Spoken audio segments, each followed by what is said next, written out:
일본 60대 여성들 사이에서 충격적인 소문이 퍼지고 있습니다. 한국에 시집간 딸 보러 갔다가 인생이 뒤집혔다는 한 일본 어머니의 고백이 시작이었죠. 그 후 6개월 만에 동창회 딸들 5명이 줄줄이 한국행을 선택한 믿기 힘든 실화가 벌어졌습니다. 대체 어떤 일이 벌어지고 있길래 그러는 것인지 오늘의 사연을 통해 알아보겠습니다. 안녕하세요. 저는 사토 미치코입니다. 한국으로 시집간 딸을 10년 만에 방문했던 이야기를 여러분들과 공유하고 싶어 이렇게 펜을 들었어요. 인천공항에 도착하는 순간부터 저희 이야기는 시작됩니다. 비행기에서 내리자마자 저는 숨이 막히는 것 같았습니다. 인천공항이 이렇게 크고 화려할 줄은 정말 몰랐어요. 10년 전 딸 유미를 한국으로 보낼 때만 해도 걱정이 태산 같았죠. 한국 남자와 결혼하겠다고 했을 때 저는 며칠 밤을 울었습니다. 그런데 지금 이 공항을 보니 제가 얼마나 무지했는지 깨닫게 되었어요. 수화물을 찾는 곳으로 가는데 천장이 너무 높아서 목이 아플 지경이었습니다. 유리로 된 벽 너머로 햇살이 쏟아지고 있었어요. 도쿄 나리타 공항보다 훨씬 깨끗하고 현대적이었죠. 저는 계속 주변을 두리번거리고 있었습니다. 일본어 안내 방송이 나오고 있었고 표지판마다 일본어가 적혀 있었어요. 게이트를 나오니 딸이 손을 흔들고 있었습니다. 10년 만에 보는 유미는 놀라울 정도로 변해 있었어요. 자신감이 얼굴에서 빛나고 있었죠. 저는 딸을 끌어안으며 눈물이 나려는 것을 참고 있었습니다. 유미가 저를 주차장으로 안내했을 때 또 한 번 놀랐습니다. 커다란 제네시스 SUV가 서 있었어요. 일본에서는 벤츠나 BMW 같은 고급차로 여겨지는 차였죠. 딸이 운전석에 앉으며 자연스럽게 시동을 거는 모습을 보니 낯설기까지 했습니다. 차가 공항을 빠져나와 고속도로로 진입하고 있었습니다. 창밖으로 보이는 풍경이 계속 저를 놀라게 했어요. 도로가 넓고 곱게 뻗어 있었죠. 차들도 질서정연하게 달리고 있었습니다. 일본 고속도로보다 훨씬 여유로워 보였어요. 한강 다리에 진입했을 때 저는 작은 비명을 지르고 말았습니다. 강 너머로 보이는 서울의 스카이라인이 장관이었어요. 높은 빌딩들이 숲처럼 솟아 있었죠. 도쿄보다 더 현대적이고 세련된 느낌이었습니다. 저는 입을 다물지 못하고 있었어요. 딸이 웃으며 말했습니다. 엄마, 놀라셨어요? 저도 처음엔 그랬어요. 저는 고개를 끄덕이며 대답했죠. 한국이 이렇게 발전했구나. 정말 상상도 못했어. 유미가 다시 말했어요. 아직 시작도 안 했어요, 엄마. 강남으로 들어서니 거리가 더욱 화려해지고 있었습니다. 명품 매장들이 줄지어 있었고 세련된 카페와 레스토랑이 보였어요. 사람들의 옷차림도 도쿄 긴자 거리 못지않게 세련되어 있었죠. 저는 계속 놀라움을 감추지 못하고 있었습니다. 딸의 아파트 단지에 도착했을 때 또 한 번 충격을 받았습니다. 거대한 타워들이 하늘을 찌르듯 솟아 있었어요. 단지 입구에는 경비원이 친절하게 인사하고 있었죠. 지하 주차장으로 들어가는데 첨단 시스템이 차량을 인식하고 있었습니다. 엘리베이터를 타고 28층으로 올라가고 있었어요. 순식간에 도착한 것 같았죠. 현관문을 열고 들어가니 넓은 거실이 펼쳐졌습니다. 40평이 넘는다는 이 집은 일본 기준으로는 대저택이었어요. 거실 창으로 서울 시내가 한눈에 내려다 보이고 있었죠. 거실에는 8살, 6살 손자들이 뛰어나오고 있었습니다. 할머니 하고 일본어로 외치는 아이들의 목소리가 집안을 가득 채웠어요. 저는 아이들을 꼭 안으며 눈물이 또 나려는 것을 참았죠. 아이들이 한국어로 아빠와 대화하다가 저에게는 일본어로 말하는 모습이 신기했습니다. 사위가 정중하게 인사를 하고 있었어요. 어머님, 오시느라 고생 많으셨습니다. 유창한 일본어에 저는 또 놀랐죠. 10년 동안 일본어를 열심히 공부했다고 했습니다. 가족과 소통하기 위해서라고 했어요. 저는 그 마음씨에 감동받고 있었습니다. 집 안을 둘러보니 가전제품들이 눈에 띄었습니다. 김치 냉장고라는 특별한 냉장고가 있었고 식기세척기가 설거지를 대신하고 있었어요. 로봇 청소기가 거실을 돌아다니며 청소를 하고 있었죠. 일본보다 훨씬 스마트한 생활을 하고 있었습니다. 저녁 식사 시간이 되자 딸이 요리를 시작했습니다. 주방이 넓고 쾌적했어요. 아일랜드 식탁이 있어서 요리하면서도 대화를 나눌 수 있었죠. 딸이 능숙하게 한국 요리를 만드는 모습을 보니 대견스러웠습니다. 된장찌개 냄새가 집안 가득 퍼지고 있었어요. 식탁에 둘러앉아 저녁을 먹는데 가족의 따뜻함이 느껴졌습니다. 손자들이 젓가락질을 능숙하게 하고 있었어요. 김치를 맛있게 먹는 모습도 자연스러웠죠. 사위가 아이들과 대화하며 웃는 모습이 정겨워 보였습니다. 행복한 가정의 모습이었어요. 식사 후 거실에서 차를 마시며 이야기를 나누고 있었습니다. 딸이 한국 생활에 대해 들려주고 있었어요. 처음엔 힘들었지만 지금은 너무 행복하다고 했죠. 아이들 교육 환경도 좋고 생활도 편리하다고 했습니다. 무엇보다 가족이 함께 시간을 보낼 수 있어서 좋다고 했어요. 저는 창밖을 바라보며 생각에 잠겨 있었습니다. 서울의 야경이 반짝이고 있었어요.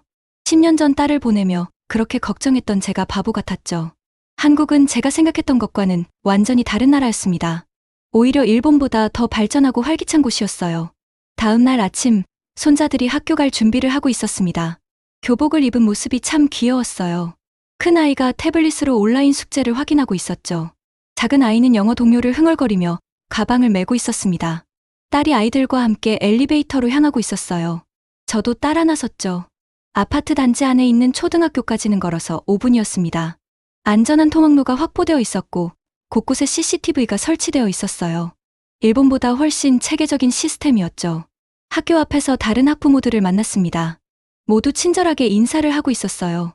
딸이 자연스럽게 한국어로 대화를 나누는 모습이 인상적이었죠. 저에게도 반갑게 인사를 건네고 있었습니다. 일본에서 오신 어머님이시죠? 하고 물어보는 사람들이 있었어요. 학교를 둘러보니 시설이 정말 훌륭했습니다. 디지털 기기가 완비된 교실, 넓은 운동장, 실내 체육관까지 갖추고 있었어요. 방과 후 프로그램도 다양했죠. 태권도, 바이올린, 코딩, 미술, 영어회화 등 선택의 폭이 넓었습니다. 딸이 설명을 이어가고 있었어요. 이 모든 방과 후 수업이 학교에서 제공되는 거예요. 비용도 일본의 10분의 1 정도죠. 저는 믿기지 않는다는 표정을 짓고 있었습니다. 일본에서는 이런 교육을 받으려면 엄청난 비용이 들었거든요. 집으로 돌아와서 딸이 스마트폰으로 장을 보는 모습을 보았습니다. 마트 앱에서 필요한 물건들을 고르고 있었어요. 새벽 배송으로 주문하면 다음날 아침 7시 전에 도착한다고 했죠. 저는 놀라움을 금치 못했습니다. 일본에도 온라인 쇼핑은 있지만 이렇게 빠르고 편리하지는 않았어요. 오후에는 사돈댁을 방문했습니다. 강북의 전통적인 동네에 있는 단독주택이었어요. 대문을 열고 들어가니 마당에 감나무가 서 있었죠. 사돈 어른들이 따뜻하게 맞아주고 있었습니다. 어서 오세요, 사부인 하는 인사말이 정겨웠어요. 거실에는 온 가족이 모여 있었습니다. 사위의 형제들과 그 가족들까지 와 있었어요. 모두가 저를 환영하고 있었죠. 테이블 위에는 과일과 떡, 한과가 가득했습니다. 사돈 어머님이 직접 만든 김치와 장아찌도 내어주셨어요. 점심 식사가 시작되었습니다. 갈비찜, 잡채, 전, 나물 등 한국 전통 음식이 상 가득 차려져 있었어요. 사돈 어머님이 계속 음식을 권하고 계셨죠. 많이 드세요. 더 드세요. 그 정성에 저는 감동받고 있었습니다. 일본에서는 이렇게 푸짐한 대접을 받기 어려웠거든요. 식사를 하며 대화가 오가고 있었습니다. 사위 형제들이 일본에 대해 궁금한 것들을 물어보고 있었어요. 저는 서툰 한국어와 몸짓을 섞어가며 대답했죠. 모두가 이해하려고 노력하며 웃고 있었습니다. 언어는 달라도 마음이 통하고 있었어요. 사돈 어머님이 김치 냉장고를 열어 보여주셨습니다. 각종 김치와 장아찌가 정리되어 있었어요. 이것도 가져가세요. 저것도 가져가세요 하며 봉지에 담아주고 계셨죠. 저는 감사하다고 거듭 인사를 했습니다. 이런 인정이 일본에서는 점점 사라지고 있었거든요. 집으로 돌아오는 길에 동네 시장에 들렀습니다. 활기찬 상인들의 목소리가 시장을 가득 채우고 있었어요. 신선한 채소와 과일, 생선들이 즐비했죠. 가격도 일본보다 훨씬 저렴했습니다. 딸이 능숙하게 흥정을 하고 있었어요. 저녁에는 딸이 온라인으로 병원 예약을 하는 것을 보았습니다. 스마트폰 몇 번 터치로 내일 오전 진료 예약이 완료되었어요. 대기 시간도 미리 알 수 있었죠. 일본에서는 병원 가려면 아침 일찍부터 줄을 서야 했는데 말이에요. 딸이 자신의 일상을 더 보여주고 있었습니다. 은행 업무도 모두 스마트폰으로 처리하고 있었어요. 공과금 납부, 세금 신고까지 온라인으로 해결했죠. 심지어 관공서 서류도 집에서 발급받을 수 있었습니다. 일본보다 10년은 앞서 있는 것 같았어요. 밤이 되자 사위가 퇴근했습니다. 7시에 집에 들어오는 것이 일상이라고 했어요. 일본 남편들처럼 매일 늦게까지 야근하지 않았죠. 가족과 저녁을 함께 먹고 아이들과 놀아주는 시간이 있었습니다. 이것이 진정한 워라밸이구나 싶었어요. 온 가족이 거실에 모여 TV를 보고 있었습니다. 한국 드라마가 나오고 있었는데 제작 수준이 정말 높았어요. 일본 드라마와는 차원이 달랐죠. 손자들이 저에게 줄거리를 설명해주고 있었습니다. 할머니, 이 배우 정말 멋있죠?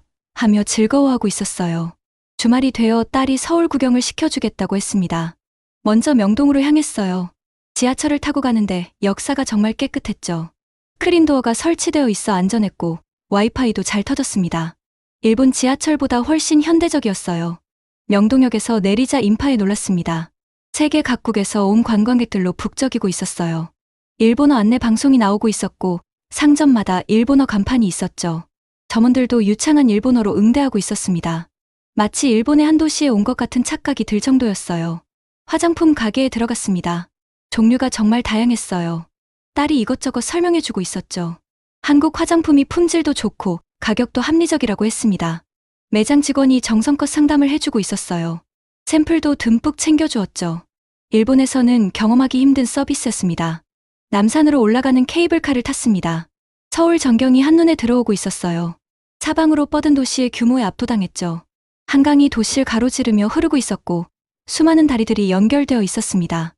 일본 어느 도시보다도 웅장한 느낌이었어요. 엔서울타워에 올라갔습니다. 전망대에서 바라본 서울은 정말 아름다웠어요. 저 멀리 산들이 도시를 둘러싸고 있었죠. 해가 지기 시작하면서 도시에 불이 켜지고 있었습니다. 딸이 저쪽이 강남이고 저쪽이 강북이라고 설명해주고 있었어요. 저녁은 한강공원에서 치킨을 먹기로 했습니다. 배달 앱으로 주문하니 30분 만에 도착했어요. 한강변에 돗자리를 펴고 앉아 있었죠. 가족들, 연인들, 친구들이 모여 피크닉을 즐기고 있었습니다. 이런 여유로운 문화가 너무 좋아 보였어요. 자전거를 타는 사람들이 지나가고 있었습니다. 조깅하는 사람들도 많았어요. 한강 다리에 조명이 켜지면서 환상적인 야경이 펼쳐졌죠. 시원한 강바람을 맞으며 치킨을 먹는데 정말 행복했습니다. 일본에서는 이런 자유로움을 느끼기 어려웠거든요. 다음 날은 경복궁에 갔습니다. 수문장 교대식을 보고 있었어요. 전통 의상을 입은 수문장들의 모습이 멋있었죠. 많은 관광객들이 사진을 찍고 있었습니다. 궁궐 안으로 들어가니 웅장한 정각들이 펼쳐져 있었어요. 한복을 입은 젊은이들이 많이 보였습니다. 전통을 즐기는 모습이 인상적이었어요. 일본에서는 기모노 입은 젊은이를 보기 힘들었거든요. 한국은 전통과 현대가 자연스럽게 어우러지고 있었습니다. 궁궐을 배경으로 한복 입은 사람들이 사진을 찍는 모습이 아름다웠어요. 북촌 한옥마을로 이동했습니다. 좁은 골목길을 따라 한옥들이 늘어서 있었어요. 전통차집에 들어가 차를 마시며 쉬었죠. 창밖으로 보이는 한옥 지붕들이 정겨웠습니다. 현대적인 고층 빌딩들과 대비되는 풍경이 독특했어요. 인사동 거리를 걸으며 전통 공예품들을 구경했습니다. 도자기, 한지 제품, 전통 액세서리들이 눈길을 끌었어요. 길거리 음식도 맛보았죠. 호떡, 붕어빵, 떡볶이 등 다양한 간식들이 있었습니다. 맛도 좋고 가격도 저렴했어요. 저녁에는 딸이 피부과에 데려갔습니다. 한국의 피부 관리를 경험해보라고 했어요. 의사 선생님이 친절하게 상담을 해주셨죠. 레이저 치료도 받아보았습니다. 일본보다 가격이 3분의 1 정도였어요. 그런데 서비스와 시설은 훨씬 좋았죠. 미용실에도 갔습니다. 젊은 디자이너가 정성껏 머리를 손질해주고 있었어요. 최신 트렌드를 반영한 스타일을 추천해 주었죠. 60세인 저에게도 도전해보라고 응원하고 있었습니다. 나이는 숫자에 불과해요. 어머님, 하는 말에 용기를 얻었어요. 새로운 헤어스타일로 나온 저를 보고 딸이 감탄했습니다. 엄마, 정말 젊어 보여요. 손자들도 할머니 예뻐졌다고 난리였어요. 거울을 보니 정말 10년은 젊어진 것 같았죠. 한국에서는 나이에 상관없이 아름다워질 수 있다는 자신감을 얻었습니다. 밤에 집으로 돌아오면서 생각했습니다. 한국은 정말 다이나믹한 나라였어요. 전통을 지키면서도 미래로 나아가고 있었죠. 사람들은 활기차고 친절했습니다. 무엇보다 도전을 두려워하지 않는 문화가 인상적이었어요. 일본이 잃어버린 것을 한국은 가지고 있었습니다. 월요일 아침, 사위가 출근 준비를 하고 있었습니다. 양복 대신 캐주얼한 옷차림이었어요. IT 회사라서 복장이 자유롭다고 했죠. 저는 사위의 회사가 궁금해졌습니다. 한번 구경 가도 되겠냐고 물었어요. 사위가 흔쾌히 좋다고 했습니다. 판교 테크노밸리에 있는 회사로 향했습니다. 높은 빌딩들이 즐비한 첨단 도시였어요. 젊은 사람들이 활기차게 걸어다니고 있었죠. 실리콘밸리 같은 분위기가 났습니다. 사위가 자랑스럽게 설명하고 있었어요. 여기가 한국의 IT 중심지예요. 회사에 들어서니 놀라운 광경이 펼쳐졌습니다. 넓은 오픈 오피스에 직원들이 자유롭게 일하고 있었어요. 나이 어린 직원들과 사위 같은 40대가 격에 없이 대화하고 있었죠. 일본 회사의 엄격한 위계 질서와는 완전히 달랐습니다. 휴게실이 인상적이었어요. 커피 머신, 스낵바, 게임기까지 있었죠.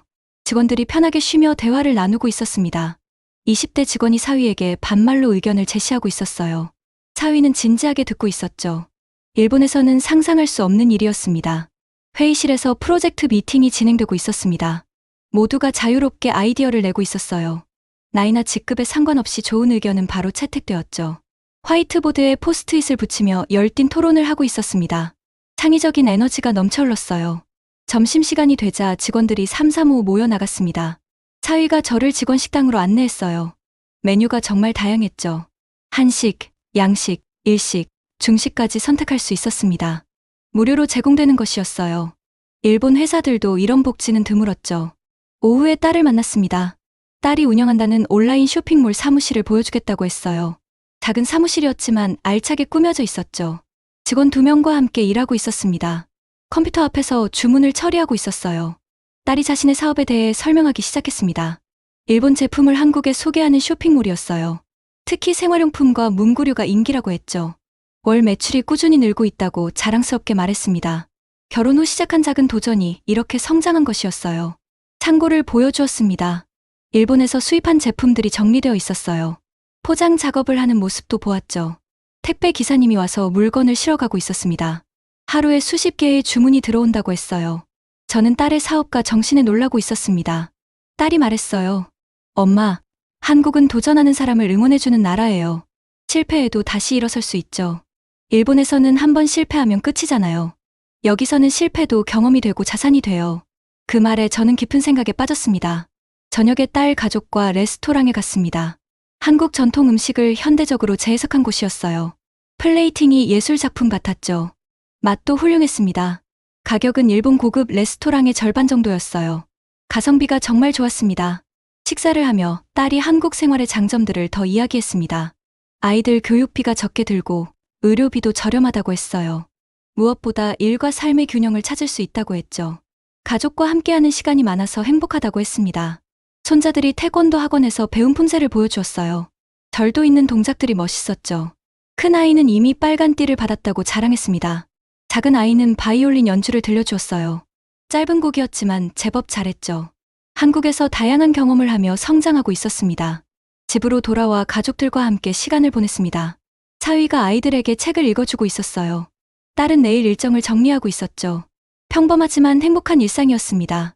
일본에서는 남편이 늦게 들어와 이런 풍경을 보기 어려웠는데 말이에요. 잠자리에 들면서 생각했습니다. 한국은 정말 역동적인 나라였어요. 젊은 에너지가 넘쳐났고 도전을 두려워하지 않았죠. 무엇보다 가족의 소중함을 아는 사회였습니다. 딸이 이곳에서 행복하게 사는 이유를 알 것 같았어요.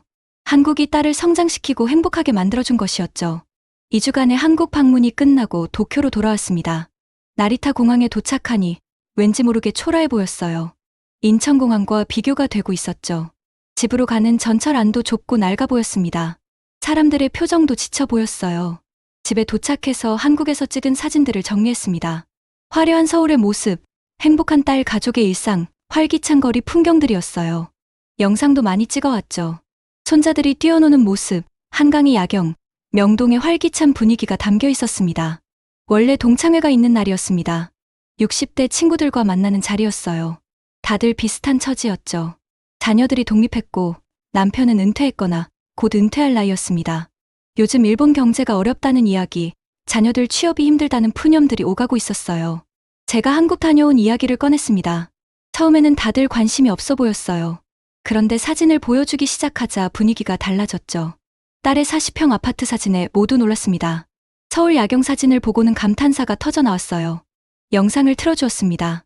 손자들이 세계 국어로 대화하는 모습이었어요. 친구들이 믿기지 않는다는 표정을 짓고 있었죠. 차위 회사의 자유로운 분위기, 딸의 온라인 쇼핑몰 사무실 영상도 보여주었습니다. 정말 이게 한국이야? 하고 묻는 친구들이 있었어요. 게이코가 먼저 질문을 시작했습니다. 생활비는 얼마나 들어? 치아는 괜찮아. 외국인 차별은 없어. 저는 하나하나 자세히 대답했어요. 오히려 일본보다 물가가 싸고 치안도 좋고 사람들이 친절하다고 했죠. 특히 디지털 시스템이 잘 되어 있어서 생활이 편리하다고 강조했습니다. 하루코가 딸 이야기를 꺼냈어요. 우리 딸도 요즘 일본 생활이 힘들다고 하는데 28살인데 대기업 다녀도 미래가 안 보인대. 저는 한국에는 기회가 많다고 이야기했죠. 도전하는 젊은이를 응원하는 문화가 있다고 했습니다. 며칠 후 게이코에게서 전화가 왔습니다. 딸이 한국 회사에 지원하고 싶어 한다고 했어요. 어떻게 하면 좋겠냐고 물었죠. 저는 딸에게 연락해서 조언을 구했습니다. 한국 스타트업들이 일본인 직원을 찾고 있다고 했어요. 한 달 후 게이코의 딸이 서울의 IT 스타트업에 취직했습니다. 연봉도 일본보다 좋았고 성장 가능성도 컸어요. 무엇보다 수평적인 조직 문화가 마음에 든다고 했죠. 게이코가 너무 고맙다고 연락해왔습니다. 이 소식이 동창회에 퍼지자 연쇄 반응이 일어났습니다. 하루코의 딸은 프리랜서 디자이너였는데 한국 진출을 결심했어요. K 콘텐츠 회사들이 일본 감성을 아는 디자이너를 원한다고 했죠. 포트폴리오를 보내자 바로 계약이 성사되었습니다. 세 번째는 마사코의 딸이었습니다. 32살 요리사였는데 한국에서 이 식당을 열고 싶어 했어요. 한국의 외식 문화가 발달해서 기회가 많다고 판단한 것이었죠. 워킹홀리데이로 먼저 가서 시장 조사를 하기로 했습니다. 네 번째는 노리코의 딸이었어요. 간호사인데 한국의 의료 미용 분야에 관심을 가졌죠. 한국이 이 분야에서 세계 최고 수준이라는 것을 알게 되었거든요. 어학연수를 먼저 가서 한국어를 배우기로 했습니다. 6개월이 지나자 동창 5명의 딸들이 한국으로 갔습니다. 각자 다른 분야, 다른 방식으로 도전을 시작한 것이었어요. 어떤 아이는 취업을, 어떤 아이는 창업을, 어떤 아이는 공부를 선택했죠. 하지만 모두 새로운 가능성을 찾아 떠난 것이었습니다. 친구들과 대화를 나누며 깨달았습니다. 우리 세대는 안정만 추구하며 살았어요. 한 회사에 평생 다니는 것이 미덕이었죠. 하지만 지금 일본은 그런 안정이 무너지고 있었습니다. 오히려 젊은이들에게는 기회가 없는 나라가 되어가고 있었어요.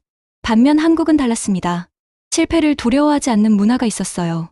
나이나 경력보다 능력을 중시했죠. 무엇보다 새로운 것에 대한 열린 마음이 있었습니다. 그래서 우리 딸들이 한국을 선택한 것이었어요. 일본에서 찾을 수 없는 희망을 한국에서 찾은 것이었죠. 1년이 지났습니다. 저는 다시 서울행 비행기에 올라타고 있었어요. 이번에는 혼자가 아니었죠. 게이코, 하루코, 마사코가 함께였습니다. 우리 모두 딸들을 보러 가는 길이었어요. 기내에서도 흥분을 감추지 못하고 있었습니다. 인천공항에 도착하니 딸들이 모두 나와 있었습니다. 1년 만에 보는 우리 유미, 게이코의 딸 아야, 하루코의 딸 유카, 마사코의 딸 미호였어요. 모두들 한국 생활에 적응해서 훨씬 밝아진 표정이었죠. 서로 인사를 나누며 반가워하고 있었습니다. 딸들이 준비한 봉고차를 타고 서울로 향했습니다. 차 안에서 딸들의 이야기가 쏟아져 나왔어요.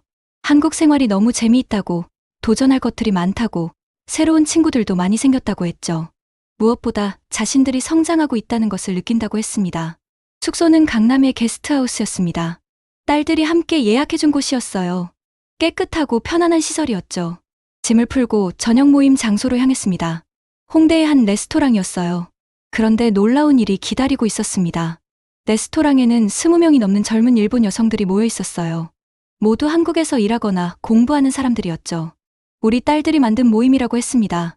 서로 정보를 공유하고 도움을 주는 커뮤니티였어요. 저는 이렇게 많은 일본 젊은이들이 한국에 있다는 것에 놀랐습니다. 자기소개가 시작되었습니다. IT 회사 직원, 디자이너, 마케터, 요리사, 간호사, 번역가, 유튜버까지 다양한 직업군이었어요. 나이도 20대 초반부터 30대 후반까지 다양했죠. 하지만 모두 한 가지 공통점이 있었습니다. 한국에서 새로운 기회를 찾았다는 것이었어요. 한 여성이 자신의 이야기를 들려주었습니다.